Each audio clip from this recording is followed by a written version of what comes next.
27 जुलाई को बांग्लादेश के वजीर खजाना AMH मुस्तफ़ा कमाल ने मीडिया को बताया कि उन्होंने IMF से कर्ज हासिल करने के लिए उसकी सरबराह क्रिस्टलिना जॉर्जिएवा के नाम खत लिखा है। बांग्लादेश की जानिब से IMF को कर्ज की दरख्वास्त एक ऐसे वक्त में सामने आई है जब इसके हमसाये श्रीलंका और पाकिस्तान बदतरीन माशी बहरान का शिकार हैं। श्रीलंका तो मई में दिवालिये का ऐलान कर चुका है, जबकि पाकिस्तान की करेंसी और ज़र मुबादला ज़खायर कम तरीन सतह तक गिर चुके हैं और हुकूमत IMF बेल आउट पैकेज बहाल करवाने की तगदो कर रही है। बांग्लादेश के वजीर खजाना ने ये तो नहीं बताया कि उनके मुल्क को IMF से कितना कर्ज चाहिए, ताहम कुछ तज्जियाकारों का ख्याल है कि मुल्क को अदायगियों के तवाज़ुन और बजट मुआवनत के लिए $4.5 अरब की ज़रूरत है। अलबत्ता ये IMF पर मुनहसिर है कि कर्ज स्कीम के खद्दोखाल और हुजम क्या होगा। ऐसे में ये सवाल उठाया जा रहा है कि जब बांग्लादेश की मैशत तरक्की कर रही थी और इसकी कारकर्दगी पाकिस्तान और इंडिया से कहीं बेहतर करार दी जा रही थी, तो IMF के पास जाने की नौबत क्यों आई।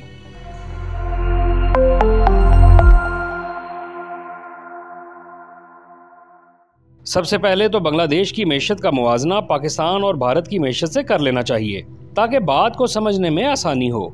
World Bank Organisation for Economic Cooperation and Development के डाटा के मुताबिक 2019 में बांग्लादेश की शरह नमू ग्रोथ रेट 7.9% रिकॉर्ड की गई, जो 2020 में कोरोना लॉकडाउन, सनती और कारोबारी बंदिशों की वजह से 3.4% तक कम हो गई थी, जबकि 2021 में दोबारा 6.9% तक जा पहुंची। कोरोना के दौरान पाकिस्तान, भारत और बांग्लादेश समेत कई ममालिक की शरह नमू मनफी में रिकॉर्ड की गई थी।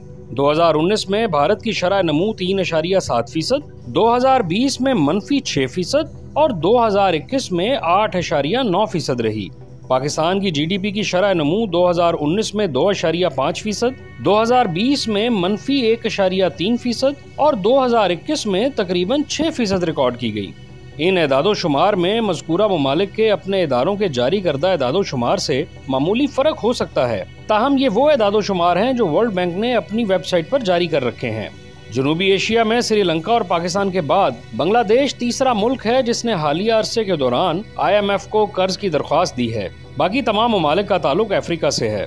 कोरोना वबा के पैदा करदा माशी बहरान, आलमी मंडी में खुराक और तवानाई की कीमतों में इजाफे, सप्लाई चेन की रुकावटों और करेंसी पर दबाव के बायस गिरते हुए ज़र मुबादला ज़खायर की वजह से हाल ही में अफ्रीकी मुल्कों घाना, ज़िम्बिया, तंजानिया और इथोपिया ने IMF को बेल आउट पैकेजेस की दरख्वास्तें दी हैं। बांग्लादेश का शुमार कुछ अरसे से तेजी से तरक्की करती आलमी मैशतों के साथ किया जा रहा है। वर्ल्ड बैंक के एदादो शुमार के मुताबिक गुज़िश्ता साल बांग्लादेश की मैशत का मजमूई साइज $416 अरब तक जा पहुंचा और इसने पाकिस्तान को पीछे छोड़ दिया। पाकिस्तानी मैशत का साइज $346 अरब रहा, जबकि भारतीय मैशत का हुजम $3.17 अरब रिकॉर्ड किया गया। फी का सामदन के हवाले से बांग्लादेश भारत और पाकिस्तान से आगे है। पाकिस्तान में फी का सामदन $1537, भारत में $2277 और बांग्लादेश में $2500 फीकस है। बांग्लादेश ने IMF को रेजिलियंस एंड सस्टेनेबिलिटी फैसिलिटी के लिए दरख्वास्त दी है। ये IMF की ऐसी स्कीम है जिसके तहत उन तरक्की पजीर या गरीब मुल्कों को कर्ज दिया जाता है जिनकी मैशत को मौसमियाती तब्दीलियों से शदीद खतरात लाहिक हों। मज़कूरा स्कीम के तहत बांग्लादेश को ज़्यादा से ज़्यादा $1.5 अरब मिल सकते हैं। ताहम रेजिलियंस एंड सस्टेनेबिलिटी फैसिलिटी के साथ साथ बांग्लादेश एक मुकम्मल कर्ज प्रोग्राम लेने का ख्वाहा है। ऐसा प्रोग्राम आम तौर पर ज़र मुबादला ज़खायर को सहारा देने, बजट खसारा पूरा करने या अदायगियों के तवाज़ुन के लिए लिया जाता है। जैसे पाकिस्तान को ज़र मुबादला ज़खायर में इजाफा करने और बजट मुआवनत के लिए एक्सटेंडेड फंड फैसिलिटी के तहत बेल आउट पैकेज मिला था, बांग्लादेश को भी ज़र मुबादला ज़खायर में कमी और दरामदात की अदायगियों के लिए डॉलर्स की ज़रूरत है। ये बात नहीं कि बांग्लादेश के ज़र मुबादला ज़खायर पाकिस्तान की तरह कम तरीन सतह पर आ गए हैं, बल्कि उसके पास अब भी $39 अरब मौजूद हैं, जो तकरीबन 6 माह की दरामदात के लिए काफ़ी हैं। एक साल कबल इसके ज़र मुबादला ज़खायर का हुजम $45.5 अरब था। बांग्लादेशी वजीर खजाना का कहना है कि वो कर्ज लेने के लिए IMF की मोतदिल शराइत पर ज़रूर गौर करेंगे, लेकिन कड़ी शराइत की सूरत में कर्जा नहीं लेंगे।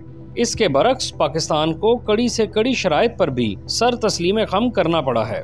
बांग्लादेश के सेंट्रल बैंक ने डॉलर बचाने के लिए लग्जरी आइटम्स की इंपोर्ट पर पाबंदी लगा दी है। पाकिस्तान ने भी तकरीबन 80 आइटम्स की इंपोर्ट 2 माह से रोक रखी है, लेकिन इंपोर्ट बैन जैसे इकदामात महदूद मुद्दत के लिए तो रिलीफ दे सकते हैं, तवील मुद्दत के लिए नहीं। कर्ज लेने और दरामदात महदूद करने की दूसरी वजह यह है कि बांग्लादेश का करंट अकाउंट खसारा 17 अरब 20 करोड़ डॉलर तक पहुंच चुका है, जो गुज़िश्ता साल $3.25 अरब था। करंट अकाउंट खसारा बढ़ने की भी दो वजूहात हैं।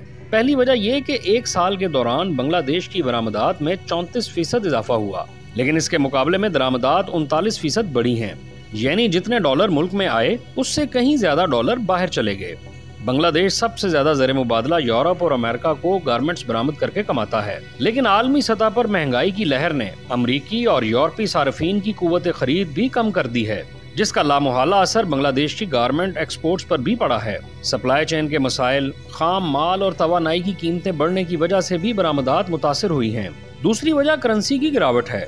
बांग्लादेशी टका गुज़श्ता 3 माह के दौरान डॉलर के मुकाबले में 20% गिर चुका है और $1 95 टका के बराबर पहुंच चुका है।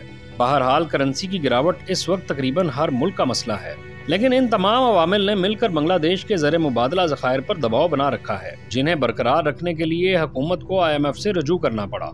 एक सवाल ये भी उठाया जा रहा है कि हो सकता है बांग्लादेश भी श्रीलंका और पाकिस्तान की तरह मौशी बहरान का शिकार हो चुका हो। यानी बकौल नदीम अफजल चंद, मुख्तारिया गल वध गई है, हुकूमत दस दी नहीं पई। अपोजिशन जमात बांग्लादेश नेशनल पार्टी का नुक्ता नजर तो यही है कि मुल्क मौशी बहरान का शिकार हो चुका है, लेकिन हुकूमत इसकी तरदीद करते हुए कहती है कि अदायगियों का तवाज़ुन नेगेटिव जोन में जरूर है और एक्सचेंज रेट को भी मुस्तहकम करने की जरूरत है, लेकिन इसे मौशी बहरान का नाम नहीं दिया जा सकता और न ही बांग्लादेश की हालत श्रीलंका और पाकिस्तान जैसी पतली है। ताहम सूरत हाल अगर बहुत खराब नहीं तो बहुत अच्छी भी नहीं। अल जजीरा की रिपोर्ट के मुताबिक मुल्क में 12 घंटों की लोड शेडिंग मामूल बन चुकी है। डीजल और गैस पर चलने वाले कई पावर प्लांट्स बंद पड़े हैं। हुकूमत जहां आवाम से बिजली बचाने की अपीलें करती दिखाई देती है, वहीं मुल्क भर की हजारों मसाजिद को भी एयर कंडीशनर्स का इस्तेमाल महदूद करने का कहा गया है। आलमी सतह पर तवानाई की कीमतों में इजाफे ने जनूबी एशियाई मुल्कों में महंगाई की ना खत्म होने वाली लहर को जन्म दिया है, क्योंकि इन मुल्कों का इन्हिसार दरामदी फ्यूल पर है। बांग्लादेश भी इस साइकिल से खासा मुतासिर हुआ है। महंगा फ्यूल दरामद करने की वजह से भी इसकी एक्सपोर्ट इंडस्ट्री, करेंसी और ज़र मुबादला ज़खायर पर काफी दबाव पड़ा है। इसके अलावा गुज़िश्ता माह सैलाब ने भी मैशत को तकरीबन $10 अरब का नुकसान पहुँचाया है। एक ऐसे वक्त में जब श्रीलंका में महंगाई की शरह तकरीबन 60% और पाकिस्तान में 30% के लगभग है, बांग्लादेश में महंगाई 7.56% है। इसके बावजूद बाज़ अशियाए खुर्दोनोश की कीमतें 50% बढ़ चुकी हैं। इन तमाम मुश्किलात के बावजूद बांग्लादेश की मजमूई माशी सूरत हाल पाकिस्तान जैसी नाजुक नहीं और श्रीलंका से तो दूर दूर तक कोई मुआवजा नहीं। श्रीलंका दिवालिया होने के बाद IMF समेत आलमी डोनर से कर्जों की अपीलें कर रहा है और पाकिस्तान मुस्तकबिल में किसी मुमकिन डिफॉल्ट से बचने की तगोदो कर रहा है, लेकिन बांग्लादेश को ऐसा कोई खतरा लाहक नहीं।